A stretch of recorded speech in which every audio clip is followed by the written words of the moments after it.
家報告一下嘅。第一件事咧，係由於我哋上個禮拜二咧喺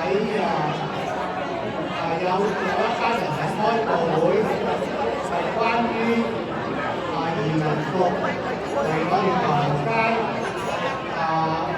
有啲活動，或者咧就去交流咁嘅情況。咁咧就係開會嘅期間咧，大家對呢件事咧係希望大家留意下。咁呢度咧講出嚟咧有幾件事嚇。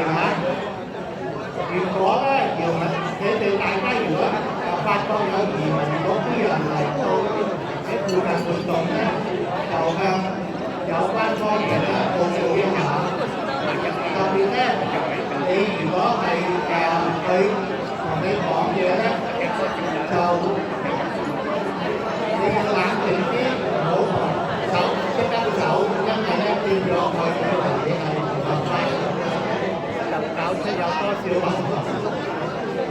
而且咧，你如果要問你啲身份啲咧，你就應該同佢，你應該唔出聲，或者話我唔識英文咁樣講呢啲説話，就希望咧就可以解決問題。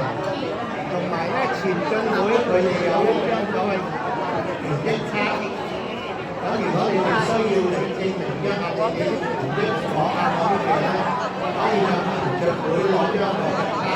我哋叫做幫助。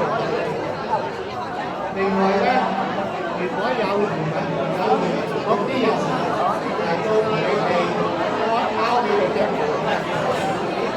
聽唔到啊？聽唔到，聽唔到。就係呢張咧就權益卡嘅，佢哋到時需要啦，可以喺度攞張。咁樣陀吧，或者都好重要緊啲社區安頓乜嘢？唔係話啲講傾偈，我係講咧，突然間肯定有啲地方喎，呢個最近咧話防治佢不慎咧都嚟咗解盤，都係個傾歌，我亦都係咁樣傾偈哦。OK，如果有人敲門咧，就唔好開門俾佢。如果你開門咧，佢就喺入屋，佢入去搜查呢個嘢。最緊要咧就係保持冷靜。如果你見到佢